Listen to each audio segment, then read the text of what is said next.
தட்டை, சீடை, முறுக்கு, ரிப்பன் பக்கோடா, அதிரசம், என்ன வேணாலும் செய்யுங்க. ஒரே ஒரு 5 லிட்டர் இதய மந்த்ரா கடல் எண்ணெய் பேக் ஒரு மாசம் முழுசுக்கும் அத்தனை சமையல் முடிச்சு விடலாம். இதய மந்த்ரா. ஜம்மு காஷ்மீரின் பஹல்காமில் ஏப்ரல் 22 பாகிஸ்தான் ஆதரவு பயங்கரவாதிகள் டூரிஸ்டுகள் 26 பேரை சுட்டுக் கொன்றனர். இந்திய ராணுவம் ஆபரேஷன் சிந்தூர் மூலம் பாகிஸ்தானுக்குள் புகுந்து பயங்கரவாத முகாம்களை தாக்கியது. பதில் தாக்குதல் நடத்திய பாகிஸ்தான் கேட்டுக் கொண்டதால் இருதரப்பு ராணுவமும் சண்டையை நிறுத்திக் கொண்டன.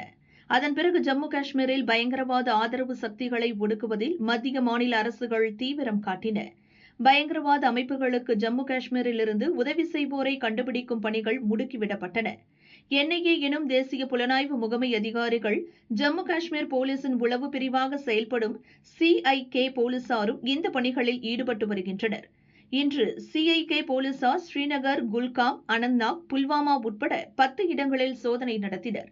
அப்போது பயங்கரவாத செயல்பாடுகளில் இளைஞர்களை ஈடுபடுத்த சதி செய்யும் 10 பேரை கைது செய்தனர்.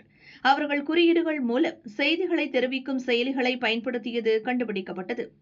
அதன் மூலம் தகவல் பரிமாற்றம் செய்து பயங்கரவாத செயல்களை ஒருங்கிணைப்பது, அதற்கு நிதி அளிப்பது, பயங்கரவாத செயல்களை செயல்படுத்துவது போன்ற குற்றங்களில் ஈடுபட்டு வந்துள்ளனர்.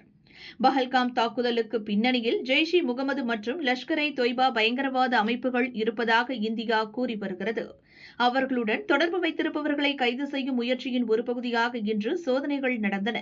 கைதானவர்களிடம் கைப்பற்றப்பட்ட ஆவணங்கள், மின்னணு சாதனங்கள் மூலம் CIK உளவு போலீசார் விசாரணையை தீவிரப்படுத்தியுள்ளனர்.